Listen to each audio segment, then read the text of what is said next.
C'est lui que nous sommes venus élever. Vous avez acclamé pour vous-même, ça c'est pas pour vous.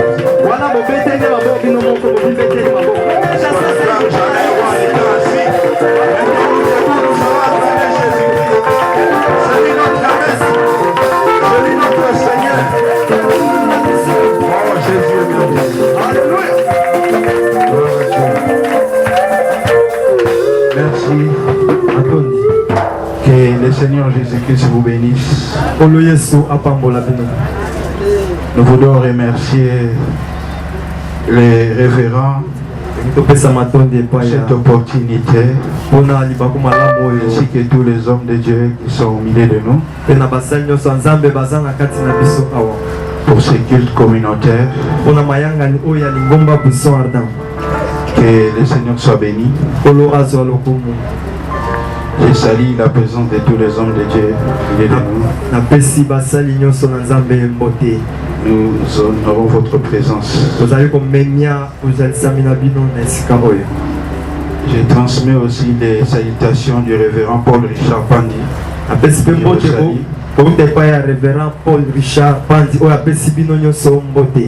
En son nom, au nom de l'extension de montagne de transfiguration, nous vous accueillons. Que le Seigneur vous bénisse. Ce matin, nous voulons parler sur la grandeur de l'unité.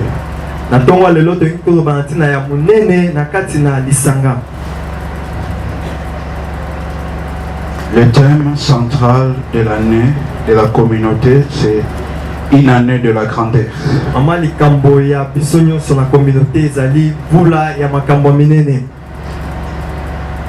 Je vais parler pendant quelques minutes sur la grandeur. Et comment nous pouvons vivre la grandeur dans l'unité. C'est possible au nom de Jésus-Christ.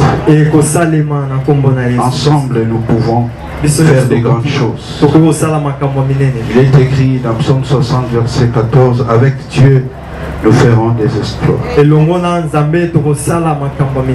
il écrasera nos ennemis. Mon frère, ma soeur, nous allons lire la parole de Dieu. Nous sommes dans le livre de Genèse, chapitre 11, versets 1 à 5. Nous nous mettons debout pour la première lecture.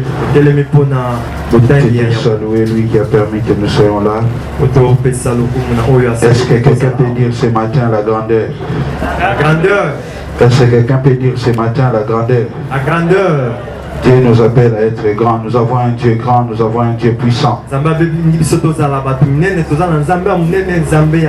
Psaume 74, il dit, avec Dieu, nous ferons des exploits et il écrasera nos ennemis. Avec Dieu, nous ferons des exploits et il écrasera nos ennemis.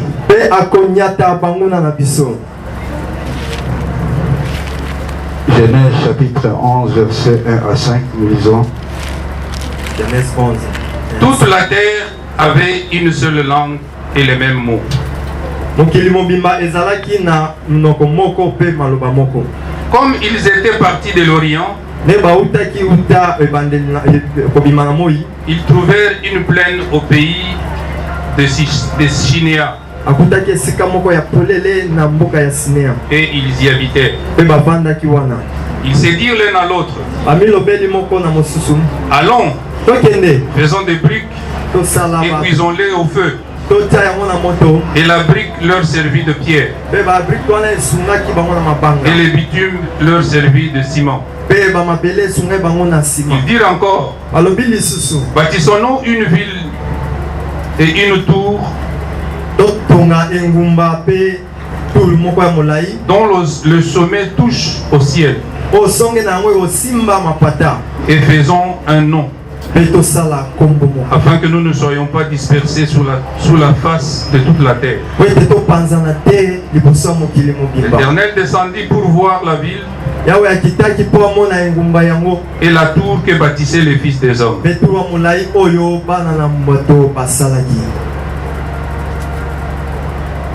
Que le Seigneur vous bénisse, mettez-vous. Acclamez le Seigneur Jésus-Christ, le roi des rois. La grandeur dans l'unité. Mon frère, ma soeur, à travers cet enseignement, nous allons parler c'est quoi la grandeur. Être grand selon Dieu et être grand selon les hommes. Nous allons parler sur l'unité, comment bâtir l'unité. Et ensuite nous verrons quelques principes pour travailler la grandeur dans l'unité. Et nous allons terminer par... Nous allons parler comment vivre la grandeur de l'unité. Que Dieu vous bénisse. Il n'y a pas de grandeur sans Christ. Là où nous venons de lire dans le premier verset, chapitre du psaume, c'est un cantique de David. David, c'était quelqu'un qui marchait avec le Seigneur. Mon frère, ma soeur, tu ne peux pas être grand dans la vie si tu ne sais pas marcher avec Dieu.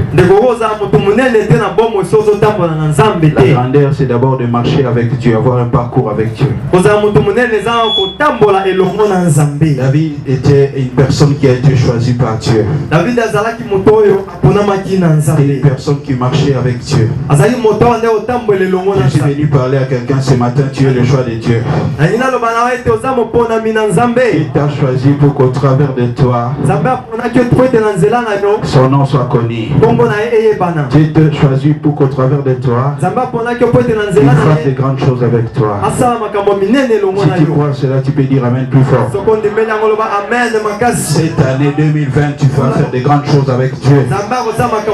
Je te vois percer au nom de Jésus. Je te vois percer dans les affaires au nom de Jésus. Je te vois percer dans les mariages au nom de Jésus.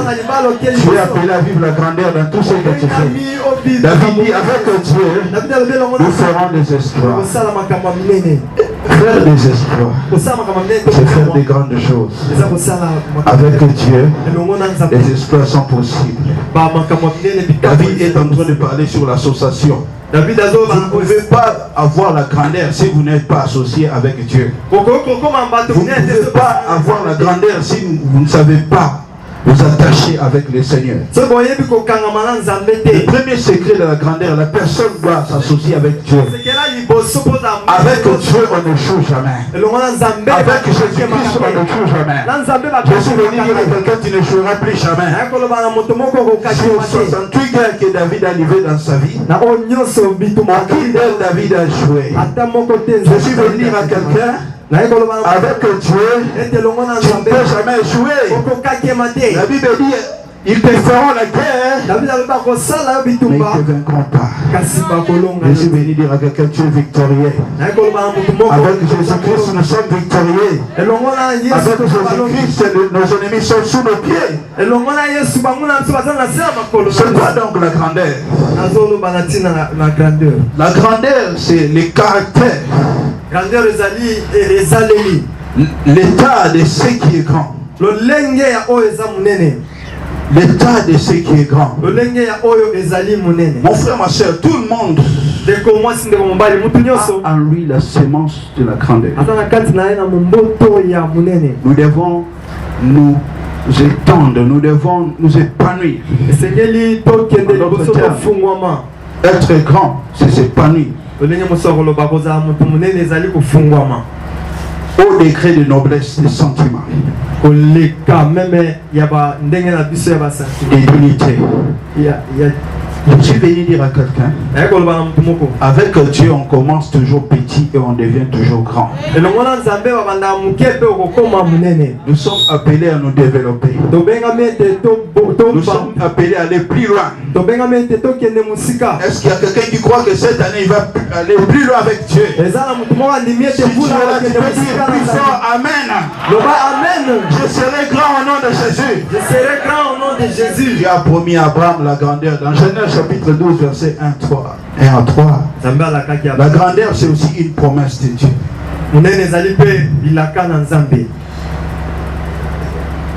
Être grand, c'est dépasser les dimensions ordinaires. Vaste, spacieux, considérable. C'est ça, c'est que Dieu nous dit, la vie que Dieu nous destine. Nous devons être grands dans les affaires. Nous devons être grands dans tous les domaines de notre vie. En tant que chrétiens, nous sommes appelés à être élevés. En tant que chrétiens, nous sommes appelés à monter. Voilà pourquoi la Bible dit mon serviteur montera, il prospérera, il sera bien plus haut. Je suis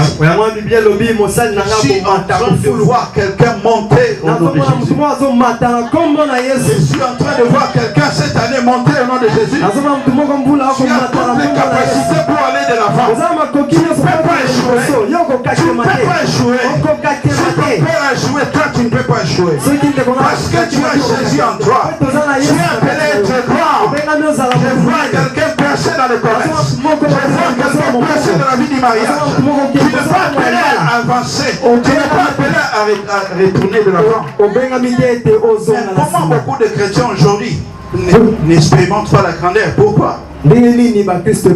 Pourquoi beaucoup d'églises n'avancent pas? Parce que c'est la volonté de Dieu que nous puissions avancer. C'est la volonté de Dieu que nous puissions être grands. Le diable combat la grandeur. Le diable ne veut pas que les gens puissent s'étendre. Il ne veut pas que tu puisses aller de l'avant. J'aimerais que tu dises à 3 ou 4 personnes le diable a échoué. J'aimerais que tu dises à 3 ou 4 personnes le diable a échoué. Je vais avancer. Je vais avancer dans mon mariage. Je vais avancer dans mon église. Ce que tu dis, c'est ce qui se fera. C'est ce que tu dis, c'est ce qui se fera. Je vais être grand. Tu dois t'étendre, tu dois avancer.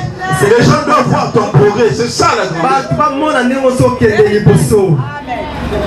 Voilà pourquoi il dit dans le livre de Job 8, verset 7. Bien que ton commencement semble petit, mais ta fin sera grande. Je suis venu dire à quelqu'un, tu ne termineras pas comme ça. Je suis venu dire à quelqu'un, cette communauté puissante ne terminera pas comme ça. Nous allons monter. Nous allons gravir les échelons. Nous allons faire ce que nos pères n'ont pas fait. Le principe, c'est la double portion. Je suis venu dire à quelqu'un, tu es appelé à faire plus que ton père était. Tu es appelé à faire plus que tous tes aînés. C'est ça la grandeur. La grandeur c'est dans le travail. La grandeur c'est dans le service avec Dieu. Mais ces choses ne sont que possibles avec Dieu. C'est ce que Dieu a promis à Abraham. Abraham a vu l'accomplissement. Je suis venu parler à quelqu'un. Si Dieu n'a pas menti à Abraham, il ne te mentira pas. Il ne mentira pas comme ça. Peu importe ce que tu es en train de vivre, ne regarde pas ce que tu vis, mais vois les promesses de Dieu. Tu termineras grand au nom de Jésus. Au nom de Jésus-Christ. Pourquoi nous devons être grands? Parce que nous avons un Dieu qui est grand. Nous aussi nous devons être comme Dieu. Nous ne devons pas être petits. Nous ne devons pas échouer dans la vie. Nous avons un grand Dieu, un Dieu puissant. Psaume 145, verset 3 et 4, Exode 15, verset 7. Dieu est redoutable, Dieu est grand. Nous avons un Dieu grand, nous avons un Dieu puissant. Tu ne peux pas être puissant, tu ne peux pas être petit. Tu peux demeurer dans de petites choses. Tu dois atteindre la grandeur. La grandeur, c'est aussi une aspiration. Tu dois aspirer à la grandeur. Frère, ma soeur, Dieu est grand. Nous aussi, ses enfants, nous sommes appelés à marcher dans les traces de Dieu. Est-ce qu'il y a quelqu'un ici qui croit qu'il est en train de marcher dans les traces de Dieu? Est-ce qu'il y a quelqu'un qui croit à sa grandeur? Est-ce qu'il y a quelqu'un qui croit à la grandeur? Je serai grand au nom de Jésus. Je serai grand au nom de Jésus. Sortir. Tu dois entrer dans la grandeur, c'est possible. Tu dois sortir dans de petites choses. Parce que quand on parle de la grandeur, on parle de grandes choses. Quand on parle de la grandeur, on parle de l'excellence dans la vie. Nous devons aimer les meilleures choses. C'est ça la vie que Dieu nous destine. Une vie excellente. Une vie de gloire. Une vie de puissance. Avec Jésus-Christ, nous sommes appelés à prospérer. Et je te vois prospérer au nom de Jésus. Je te vois prospérer au nom de Jésus. Je te vois prospérer au nom de Jésus. Je te vois aller de l'avant au nom de Jésus. Tu seras grand cette année au nom de Jésus. Tu seras grand cette année au nom de Jésus. Nous sommes appelés à dominer. En tant qu'enfants de Dieu, lorsque Dieu nous amène dans la grandeur, il nous donne aussi la domination. Si tu parles à quelqu'un, tu dois dominer. Tu dois dominer sur la maladie. Tu dois dominer sur la pauvreté. Je suis venu dire à quelqu'un, tu as Dieu en toi, tu ne peux pas jouer. Voilà pourquoi David a dit, avec Dieu, nous ferons des espoirs. Et écrasera nos ennemis. Oh, je suis venu annoncer à quelqu'un, tu vas faire des espoirs parce que tu as Dieu avec toi. Tu as Dieu avec toi, tu n'es pas seul. Avec Dieu, la grandeur est possible. Avec Jésus-Christ, tu peux avancer. Tu peux t'étendre partout. Tu peux dominer au nom de Jésus-Christ. C'est possible. Nous ne sommes pas seuls. Avec Dieu, nous le ferons. Il dit dans Exode 15:7, par ta grandeur, par la grandeur de ta majesté, tu renverses tes adversaires. Tu déchaînes ta colère et les consumes comme du chaud. Comment Dieu va le faire? Comment Dieu renverse les ennemis? C'est pas sa grandeur. Je suis venu dire à quelqu'un, les sorciers de ta famille seront renversés. Les sorciers de tes activités seront renversés à cause de la grandeur de Dieu. Cette année 2020, les sorciers de ta famille seront renversés. Je les vois renversés au nom de Jésus-Christ de Nazareth. Ils seront renversés au nom de Jésus. Tu auras de l'espace. Parce que être grand, c'est devenir spacieux. Parce que être grand, c'est devenir vaste. Nous sommes une force. Nous sommes une force. La grandeur de Dieu, c'est plus que toute chose. Nous avons un Dieu grand. Nous ne sommes pas appelés à être petits. Nous sommes appelés à être grands. En toutes choses. Voilà, cela sera votre partage au nom de Jésus. C'est quoi donc l'unité? L'unité, c'est la qualité de ce qui est sans partie.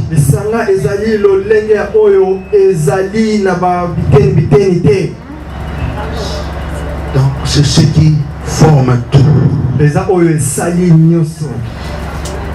Jésus nous appelle à être un. Il y a une force dans l'unité. Seul nous ne pouvons rien. Mon frère, ma soeur, nous voyons ici la musique à jouer. Il y a les instrumentistes qui ont joué la musique. Les autres ont chanté.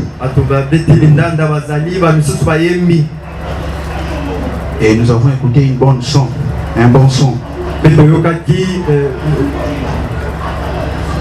Un son agréable. Qu'est-ce qui a fait ça? C'est l'unité. Jésus-Christ nous appelle à être un. Mais le diable est en train de combattre l'unité des chrétiens. Jésus dans Jean 17 verset 11, il a prié, il a dit qu'il soit un comme. Mais le diable aujourd'hui est en train de combattre l'unité dans l'église. Il ne veut pas que les serviteurs soient un. Mon frère, ma soeur, nous devons être un. Nous prions un même Jésus. Nous avons une même foi. Nous devons être un. L'unité dans la communauté, c'est quelque chose qui est très important. Nous devons être un. Mon frère, ma soeur, l'unité, c'est quelque chose que le diable est en train de combattre. Hommes de Dieu, soyons un. Si nous sommes un, nous pouvons faire de grandes choses. L'unité, c'est une force. L'unité, c'est un avantage. Ça nous amène plus loin. Le diable est en train de combattre l'unité. Il y a la grandeur selon le monde, il y a aussi la grandeur selon Dieu. Le monde, selon le monde, être grand, c'est s'étendre partout, c'est avoir la richesse, avoir un grand nom, ça c'est le monde. Mais en Dieu, la grandeur, c'est d'abord servir les autres. Parce que Jésus a dit, celui qui veut être grand doit être le serviteur. Il faut être un serviteur. C'est ça la grandeur. Il faut servir les autres.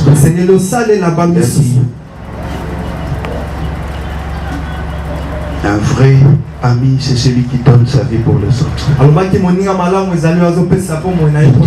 parler sur l'unité dans l'église, l'unité dans le corps de Christ. Nous devons lutter pour l'unité. Les Belges disent l'union fait la force. Il y a une force dans l'unité.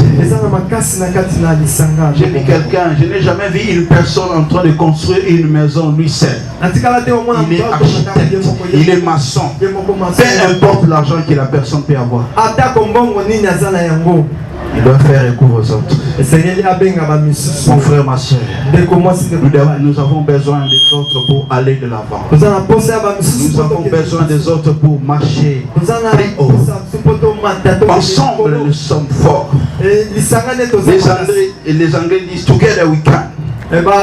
Ensemble, nous pouvons. Nous pouvons aller de l'avant. Nous pouvons gagner les âmes pour Christ.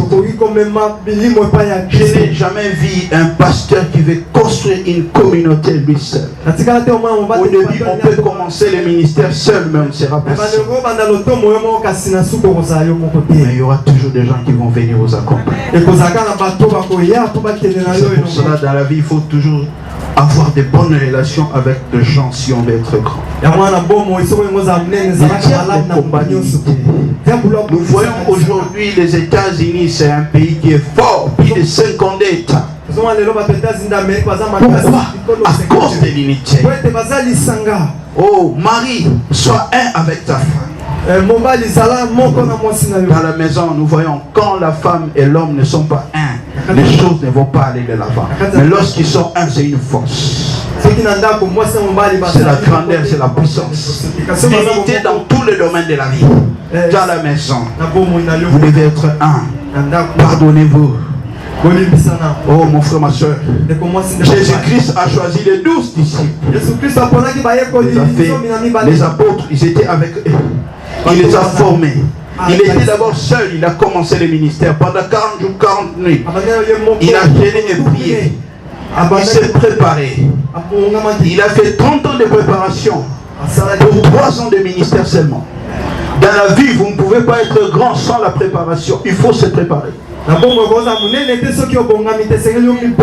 faut se préparer à la grandeur. La grandeur se prépare. Toute chose dans la vie que vous n'êtes pas préparé pour ça, vous allez perdre ça dans le parcours de la vie. Il faut se préparer. Tout ça prend. Même le président Mobutu, il n'était pas né président. Il a commencé à préparer. Dans la cour des grands, il y a des choses qu'on doit faire. Il y a aussi des choses qu'on ne doit pas faire. Mon frère, ma soeur, Dieu nous appelle à la grandeur. Tu dois apprendre, tu dois apprendre l'informatique, tu dois t'améliorer. Il faut que la préparation puisse rencontrer l'opportunité dans la vie. Même si tu as seulement 5 membres, prêche comme tu as 1000 membres. Prépare-toi, cherche le Seigneur pour ces gens. Un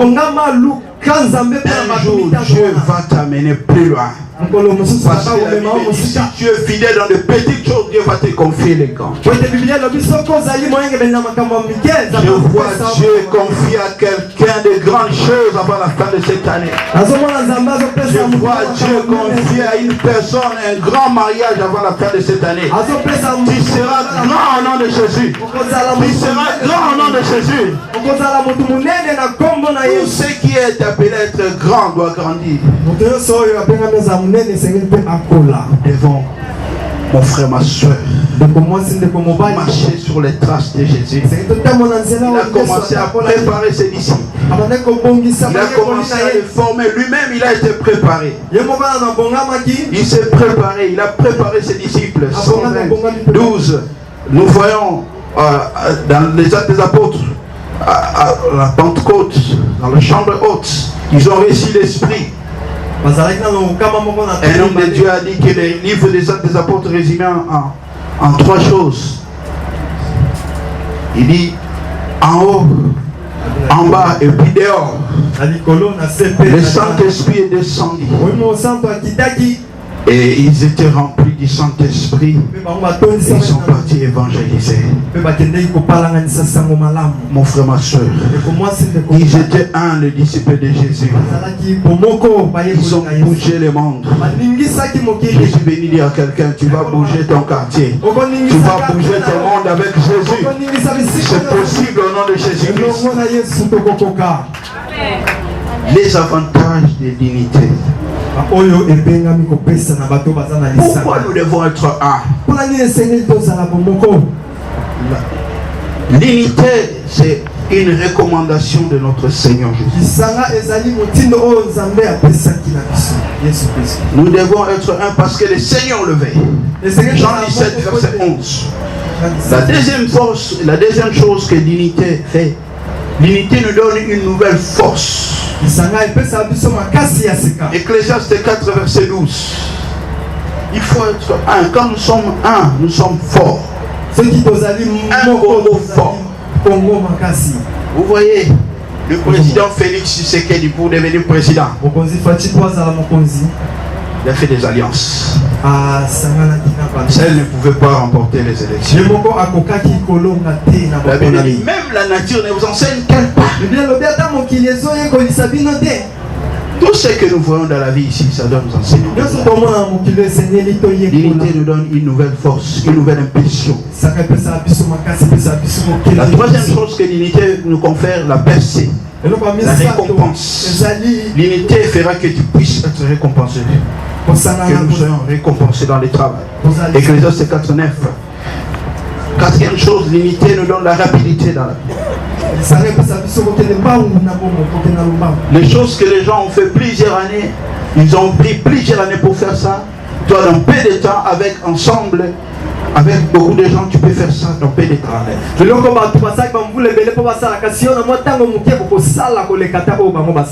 L'unité nous donne la victoire dans le combat. Cinquième chose. Dans le livre de Genèse, chapitre 14, verset 11, nous voyons Abraham est allé combattre. Mais avec le peu de gens qu'il avait. Mais comme il était un, avec tous ces gens, il était avec le Seigneur. Dieu lui a donné la victoire. L'unité nous donne la victoire dans les combats. Chapitre 7, verset 22. On nous donne l'exemple de Gédéon. Vous devez aller combattre le peuple madianite. Mais ils étaient nombreux. Dieu a sélectionné. Et seulement 300. Avec ces 300 là, ils ont bâti tout un peuple. Je suis venu dire à quelqu'un, tu auras la victoire. Tu auras la victoire. Tu auras la victoire. Au nom puissant de Jésus-Christ. Quels sont les obstacles à l'unité et à la grandeur qui nous empêchent de vivre l'unité? C'est d'abord la solitude. Quand vous aimez trop être seul, c'est un obstacle. C'est un obstacle. Je connais une personne qui est morte seule à la maison. Pourquoi? Parce que cette personne n'aimait pas, il n'a pas voulu avoir des enfants ni de femmes. Il avait beaucoup d'argent, il a travaillé toute sa vie pour avoir la richesse. Mais un jour, la maladie l'a frappé. Il n'y avait personne pour l'amener à l'hôpital. Il n'y avait personne pour expliquer ce qu'il était en train de faire. Jusqu'à ce qu'on l'a trouvé mort. Mon frère et ma soeur, la solitude, c'est une mauvaise chose. C'est vrai, beaucoup de gens aujourd'hui, ils avancent seuls. Pourquoi? Parce qu'ils ont été déçus par les comportements des gens.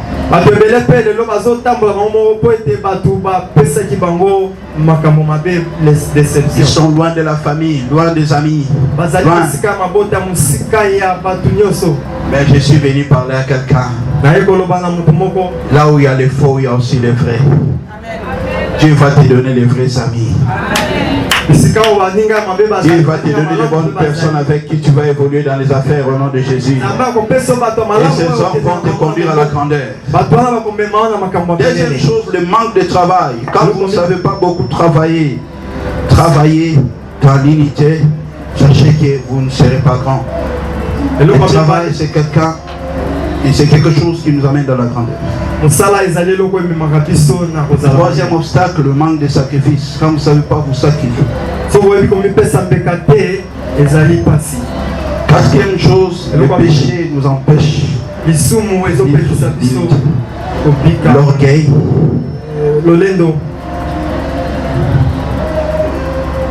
Septième chose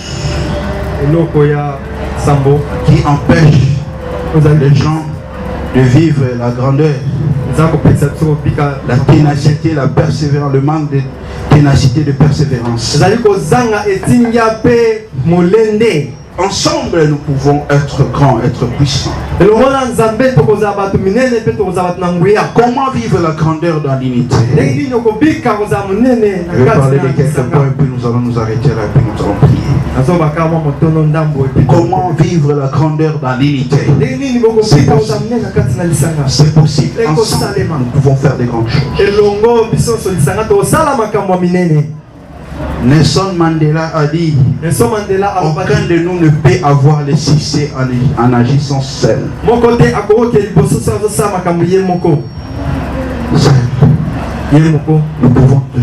devons toujours associer les gens pour avoir la grandeur. Comment vivre la grandeur dans l'unité? La première des choses que vous devez savoir, il faut avoir un objectif clair et bien défini. Vous ne pouvez jamais être grand si vous n'avez pas un objectif clair et bien défini. Vous devez savoir ce que vous voulez dans la vie, dans l'église. Qu'est-ce que vous voulez? Qu'est-ce que vous poursuivez dans les affaires que vous faites? Qu'est-ce que vous êtes en train de poursuivre? Proverbe 16:4, la Bible dit que nous devons avoir un but. Dieu a tout fait pour un but. Il faut avoir un but. Il faut avoir un but. L'unité dans la grandeur. La deuxième des choses, soyez toujours unis dans le Seigneur Jésus-Christ. Il faut toujours être unis dans le Seigneur Jésus-Christ. Ne faites rien sans le Seigneur. Jean chapitre 2 verset à 11, ils ont associé Jésus. Dans tout ce que vous faites, ma soeur, mon frère, associez Jésus-Christ. Que Jésus soit le centre. C'est lui qui est le véritable grand. C'est lui qui est. L'histoire ne parle que de lui. Sans Jésus, il n'y a pas de grandeur, de vraie grandeur. Troisième chose pour que vous puissiez vivre la grandeur dans l'unité. Vous devez savoir que nous sommes le corps de Jésus-Christ. Nous sommes le corps de Jésus-Christ. Nous sommes un corps. L'église, nous sommes un corps.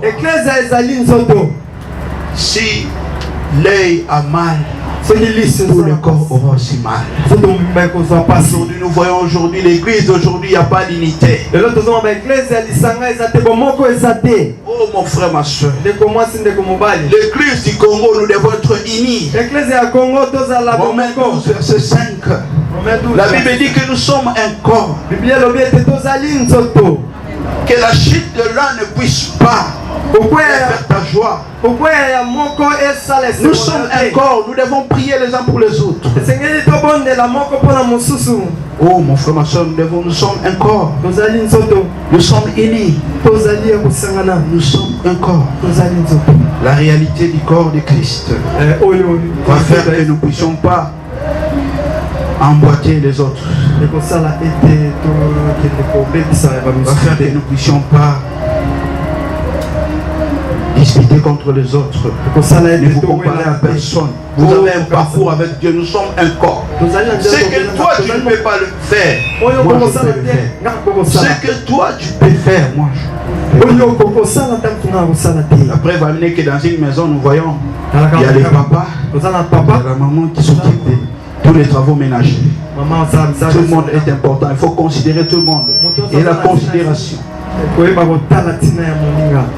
c'est quelque chose de très important. Il faut travailler. Quatrième chose, pour que nous puissions vivre la grandeur, il faut travailler dans l'unité. Il faut travailler en réseau, en équipe. Travailler durement. Le travail dur conduit toujours à la grandeur. Il faut travailler durement. Travailler. La Bible dit, ensemble nous pouvons réussir. Ensemble nous pouvons aller de l'avant. Ensemble nous pouvons faire des exploits.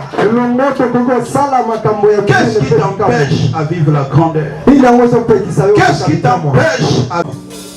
Donne-moi un cœur qui est toujours humble. Un cœur qui sait s'humilier devant les autres.